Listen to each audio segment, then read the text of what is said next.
Hey everybody, welcome back to the Buffalo Plus YouTube channel. Mike Catalano along with Dan Fates. Please make sure to like, comment, and subscribe. When we come here to Indy, it is about some major things. Going to St. Elmo's to eat, all right? Check. It is also about the draft picks, right? The guys who are out there.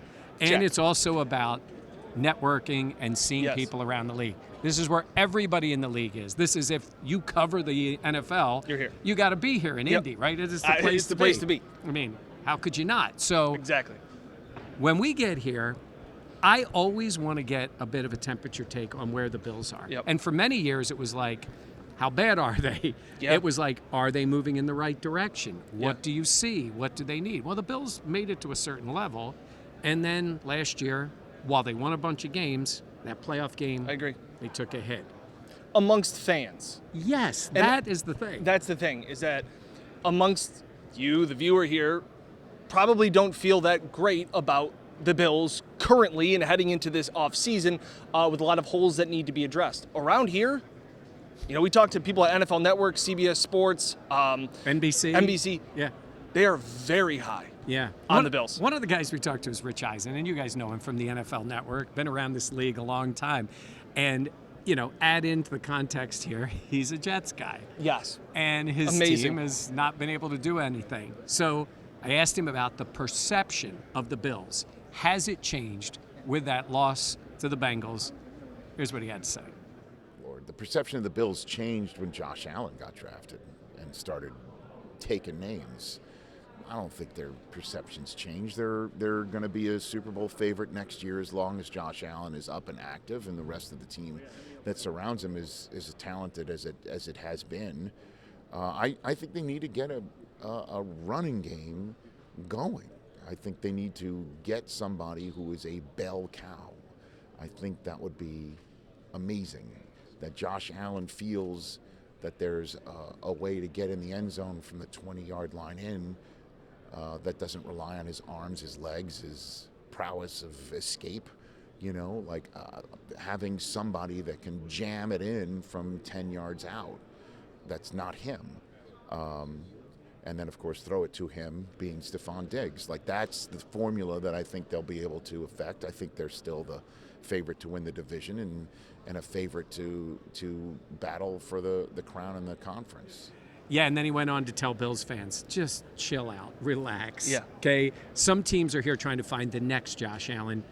You have Josh Allen. So while that's good, it doesn't solve everything just to have Josh Allen. He also gave a great story about the fact that he would lose his job. That Rich Eisen says he wished he could go back to being at the NFL Network and at the draft. Yep, 2018. And that he wished he could have taken the Jets draft card, erased Sam Darnold, wrote Josh Allen, and then handed it in. Said he probably would have lost his job. Yeah. Said it would have been worth it. Because he would have been a happy Jets fan to get Josh Allen. He says he has distinctive writing. They would have known that he would have done it. But to me, that stands out because I feel like obviously it's the taste, it's the final taste that the Bills fans have in their mouth from that game. But there is still so much confidence. Talk to Chris Sims. He was also very high in just the fact of give him some pieces. Well, yes, and that's the thing. Yeah. Josh needs those pieces. They're right. Josh Allen gets you to that certain level. Yeah. But we know they got a lot of work to do. Yeah. And that's Sim said that too. I mean, they got a lot of work to do to help out Josh. Yeah, and like I said, it was just I thought we would find somebody here at the Combine that was the Bills' window's passed. Window's closed. You know what? They've shown that they have, holes that they can't fill. There was none of that here. No. And I thought that was very telling, the fact of, look, they still got 17, still got Sean McDermott, you still have all these weapons in Diggs and all these things, and they go, trust Brandon Beane, he's going to get it done. Because a lot of the comments, we read them. Yeah. Not a whole lot of faith in Brandon Beane and where they are currently. Yeah, here's what I will say. We also sit here and we watch the new coaches, the new general managers lay out their plans. The Bills were that team for the longest time. And you found these guys who have turned the Bills into one of those teams, the teams that other teams envy.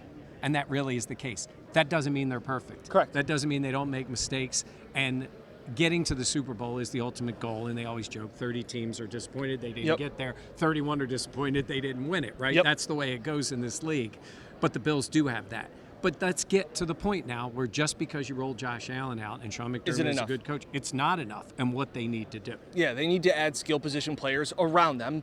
But we heard from Brandon Beane and Sean McDermott earlier this week, and the one guy that they just defended, and they defended, and they defended, Gabe Davis, Mike. Yeah, I mean, they talked about his high ankle injury, and it did impact him. Yep.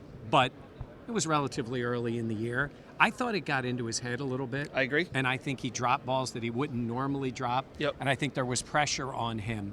But the offense wasn't good enough. They did not have that other guy. And Stephon Diggs talks about how the offense changed. Well, what happened? Yeah. Other teams realized if you're not going to Diggs, you're in a lot of trouble. And they didn't take Diggs away. They took some of what he did away. Yeah. So what do? What do the Bills do? Do they just go out and bring in 2 or 3 wide receivers? Do they go high in the draft, or do they look elsewhere? Look, I thought originally they would look to find a number 2 wide receiver and put Gabe back to that 2B. This is the same thing I was saying last offseason, was saying that don't just let Gabe be the true number 2 guy. You need to, that's why I said Odell Beckham Jr., because you don't want neither of them to be the main guy, but 2A and 2B would be a really good combo. And who knows? Sean McDermott was asked about OBJ because the wide receivers coach has worked with him before, and he said, yeah, we haven't closed, maybe we reopened that door, but they're not there yet. But you need to give time to see how the rest of this offseason shakes out before I think you can know what you're going into. And I think the one thing people have to understand, it's not just us labeling where the receiver is. It's the way the defense perceives those guys and defends those guys.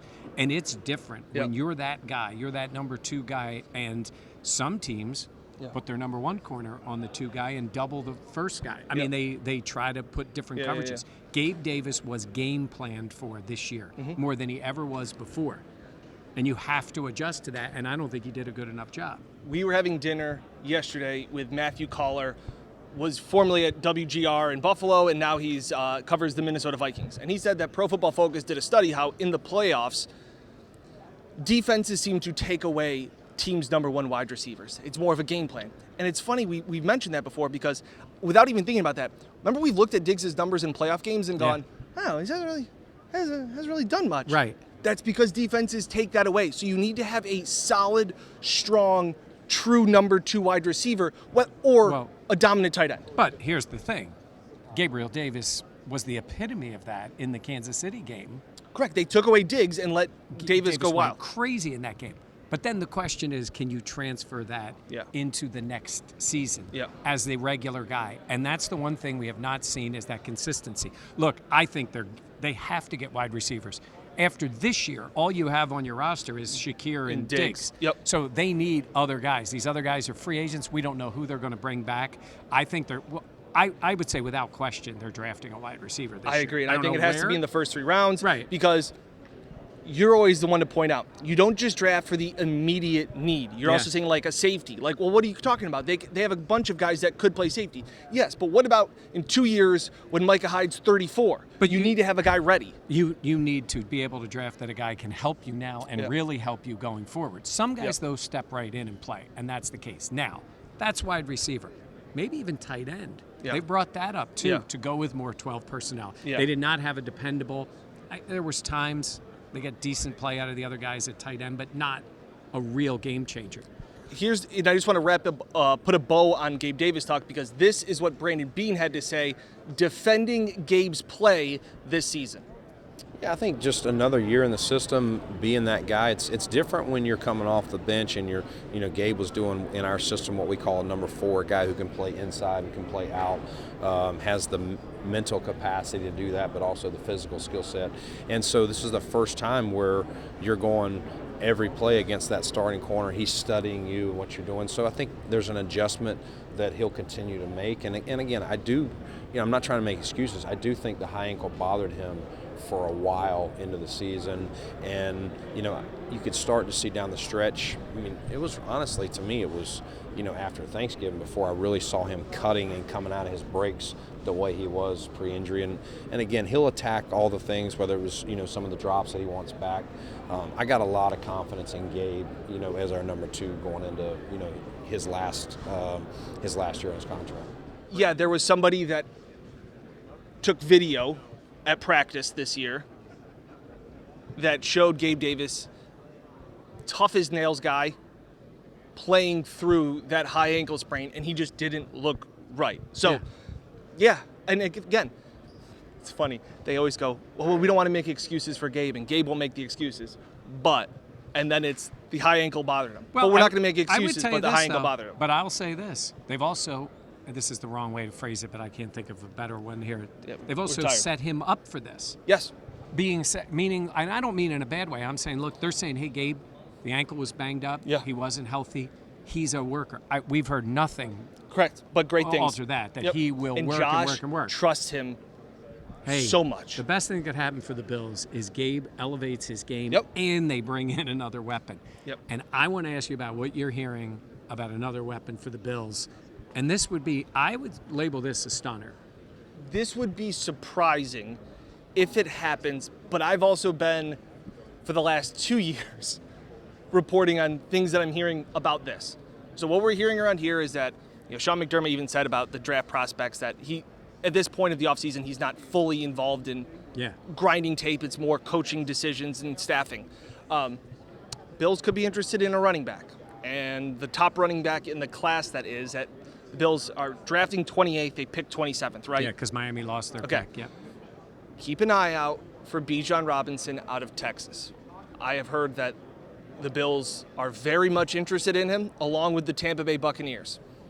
I also we heard from Jonathan Jones saying that if there's a running back that could be available, why wouldn't the Bills take a shot at it? So we're kind of hearing this whispers. I also was saying last year when we talked to Daniel Jeremiah from the NFL Network, said the Bills were very interested in Breece Hall. The year before that, I know the Bills were interested in Travis Etienne. Before that, they've also drafted James Cook. They've drafted a third rounder. They've spent third-round picks. The Bills are trying to get something right at running back. They don't have it, and they haven't been able to do it. From everything we're hearing, we also talked to Charles Davis. And he said, man, Bijan Robinson would be incredible to see a bell cow. We are hearing it in a bunch of different places from a bunch of different people. And it's something because they have used a lot of draft capital on running backs. They really have. If you look at through Singletary and Moss, and then now with James Cook.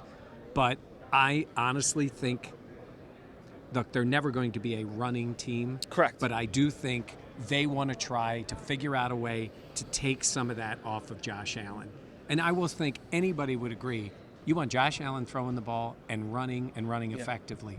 You don't want him to be your major weapon running the football. It's first of all, it's not for his health. You need that guy healthy. I will also mention that he got hurt in the pocket. Correct. Because of missed blocks. But I will say this. If you had that guy, it doesn't mean he's carrying the ball 35 times a game. But he might be carrying it 15, and that's a big difference in what they've been able to do. Also finishing the conversation about running backs, they were in on Christian McCaffrey. He's a guy that can catch the ball out of the backfield. I was right about that. Brandon Beane confirmed that after the team denied it. But that is the past. But I'm just saying, they made a move for Nyheim Hines. I get all of those things. But if Bijan Robinson, and again, I'll say it again, not some all-22 guy. We're not crunching tape. I'm not a draft expert. But there are very high expectations in the belief that Bijan Robinson is a legitimate first-round pick. And here's the other thing I think you need to keep in mind. When you talk about running backs, first-round running backs and all that kind of stuff, there's a big difference between taking the guy like the Giants did with Saquon, who's an excellent player, but so high up in the draft. The same thing with Zeke Elliott, high up in the draft.